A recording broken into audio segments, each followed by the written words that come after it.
Excellent, thank you. Thanks for the opportunity. So I'm speaking here on behalf of PhoreMost. That's a company in the UK, near Babram. And what we've developed there is a technology to discover targets and also to make drugs in what we call undruggable space. So if we think about the space where drugs act, typically there is a small group of target classes at the moment that are mostly represented there. And those are some that we've heard about today already. So kinases, GPCRs, for instance, some surface proteins as well, that can be tackled with antibodies and similar agents. But there's a vast space left that we don't know how to drug. We are not even sure if they are druggable or not. And that's the area of protein-protein interactions and including allosteric interactions and similar modes of interaction there. And the space there, of course, because it's a combinatorial system, so you have 25,000 genes that encode for about 1 million proteins, and all these proteins can interact with one another. Usually one protein has multiple interaction partners. That gives you a fairly big space to operate in. So that's the problem that we saw, and that's the problem that we wanted to tackle with this technology that we've developed. And so the way that people typically approach this question is trying to find new drug targets in a given disease model is by phenotypic screening. So you have a disease cell model typically, and that disease cell model you have coupled to an assay. So that could be, for instance, you have a cancer cell model and you would like to figure out which genes would be good targets to kill that cancer cell. The approach there nowadays is often to do a genome-wide CRISPR screen. So you run a CRISPR library on those cells. You look for the ones that, you look for the genes that if edited cause a dropout of these cells, kill these cells. And then at the end of the day, you get a list, and that list may contain kinases and GPCRs and may also contain a lot of other genes. Now, the problem is, if you look at that list, the only information you have, if these are good drug targets or not, is what's already in the literature. So it starts a reinforcing cycle where you only pick the things that other people have published are druggable, and you cannot, because of a high risk of a project failure, really start on any of these other genes, because it makes it very difficult to justify that spend in comparison to, say, a kinase that you had in that list. So what that means is you never really break out of this definition of druggable space, and you would, in order to do that, require an additional information, and that has to do with druggability. So not just a target that is functional, but also a target that is tractable. And this is where we started with the technology. So what ProteinEye is, so that's the technology that PhoreMost has developed, is essentially expressing peptides in living cells and looking for a phenotype. And these peptides are fairly short peptides. We've developed an algorithm to design them. So they're all designed in silico. Then we produce them, put them in a vector in a lentiviral construct, and express them one by one in a given cell with a very high output. So one cell only contains one peptide that is produced there. It's produced in a large quantity, so it's able to interact with a target if it hits a target, and hopefully elicits a phenotype.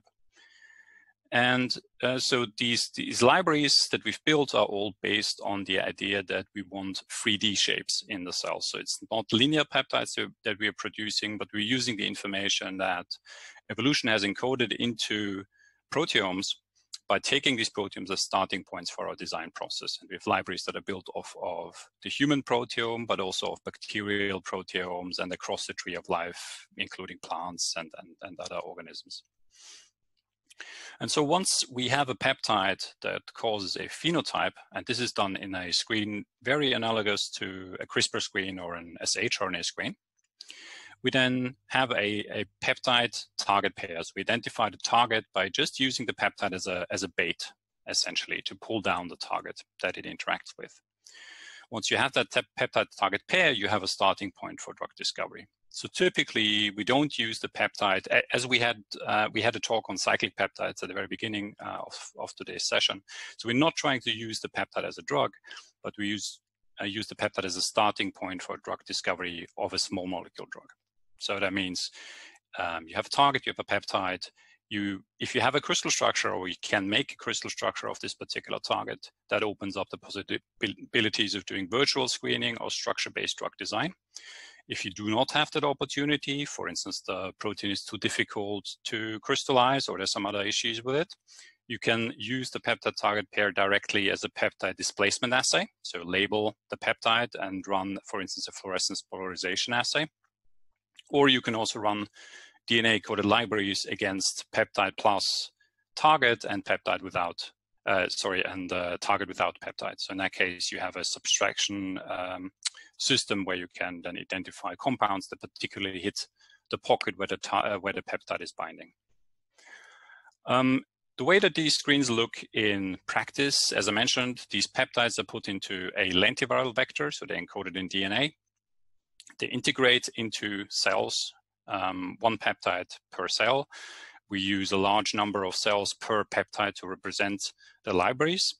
And our libraries are fairly big at this point. So we have about 1.3 million different peptides that are screened in one go.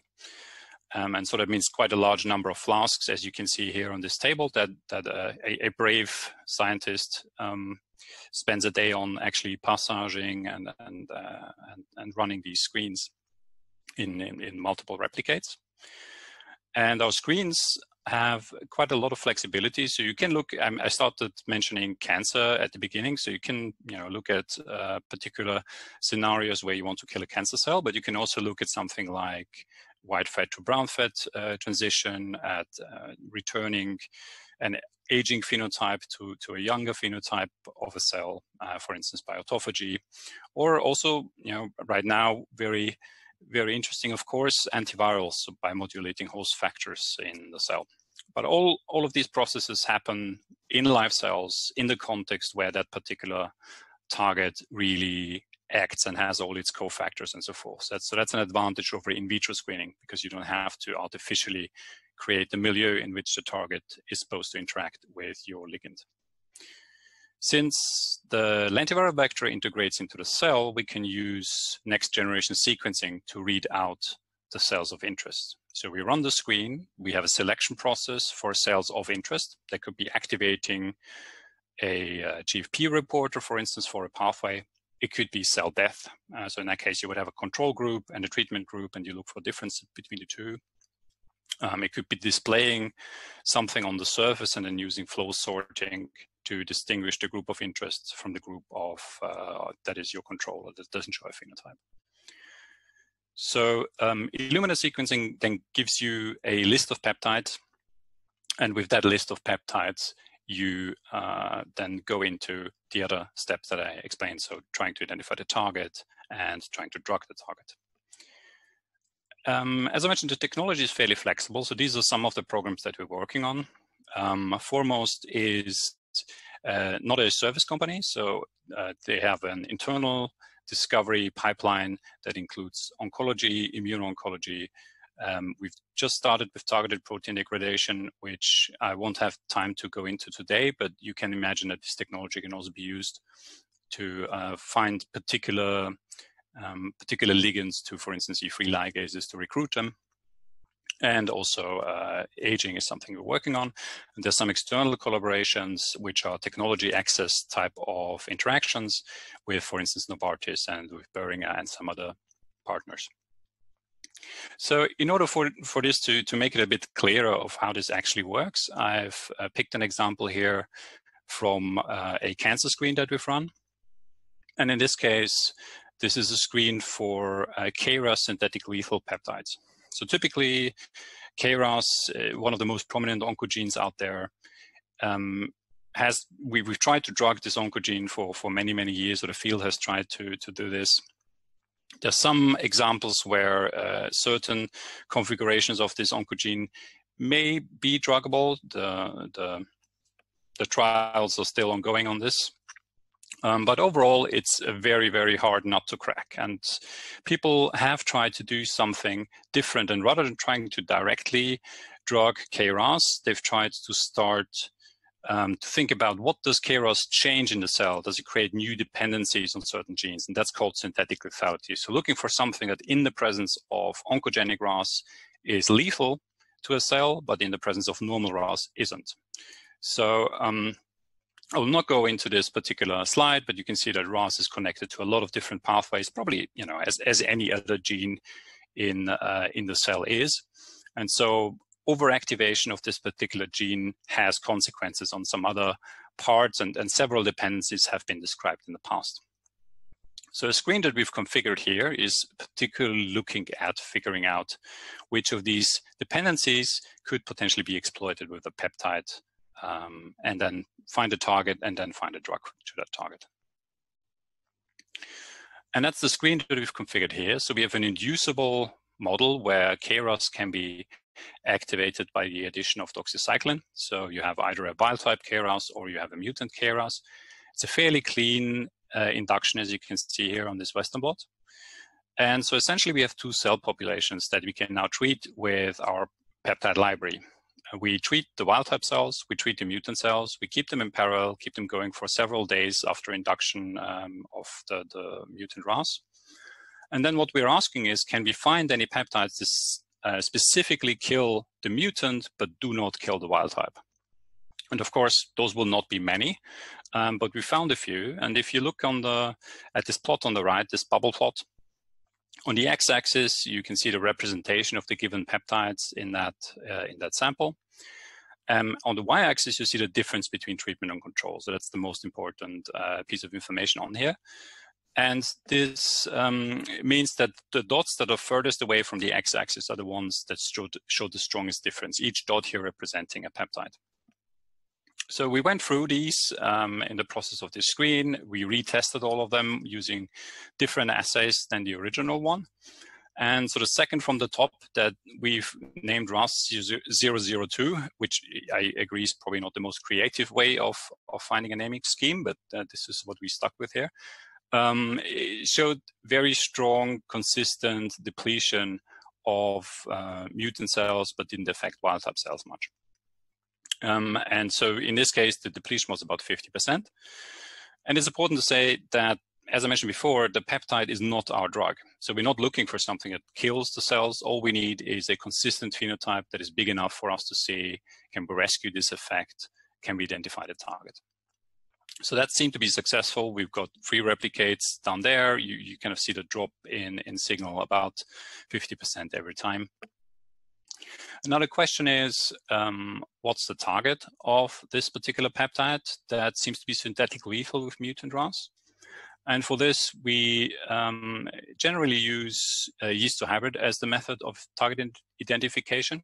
Yeast-to-hybrid has the advantage that with a short peptide, you actually get fairly specific interactions. You also get the interaction surface because typically the libraries that you screen against don't contain full-length proteins, but they contain fragments. So you're actually able to find a minimal binding region by looking at overlapping fragments that you pull down.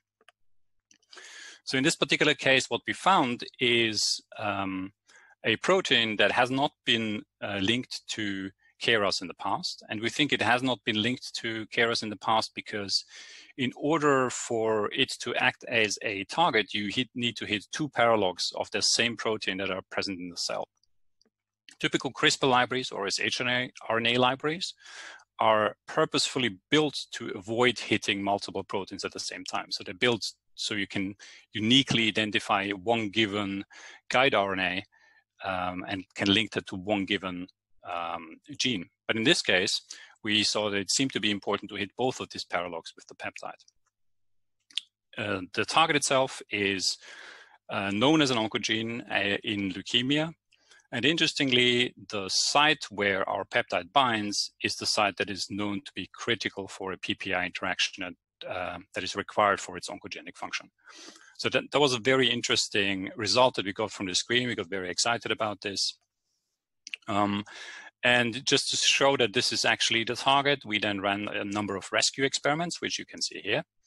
So in this case, we used either scrambled RAS002 hit peptide or regular RAS002 hit peptide in the presence with either scrambled target or regular target. So the idea here being that if you overexpress the target in the presence of the peptide, it should sponge away the effect and therefore reduce the effect.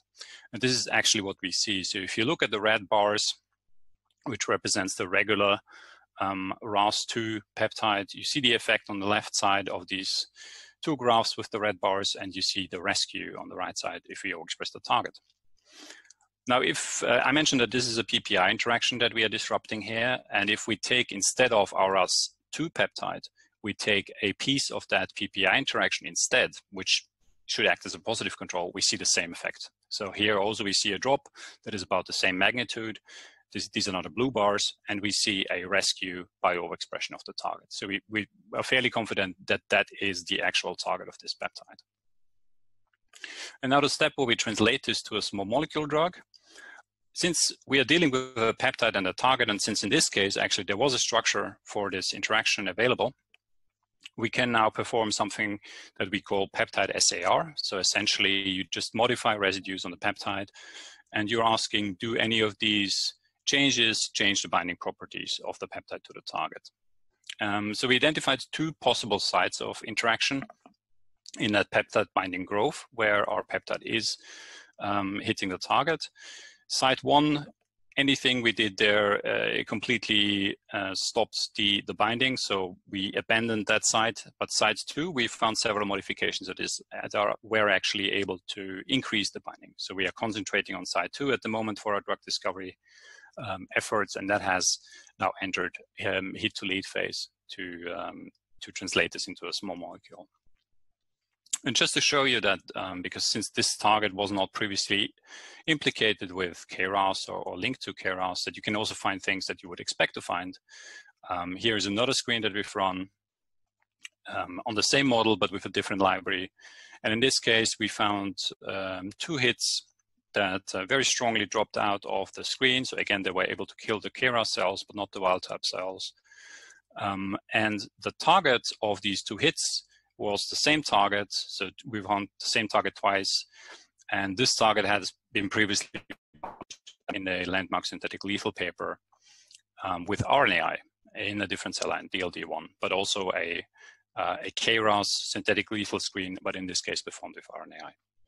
So you can find targets that were previously published to be synthetically lethal with RAS. We've also done the rescue experiment here, so you can see the rescue back to control levels.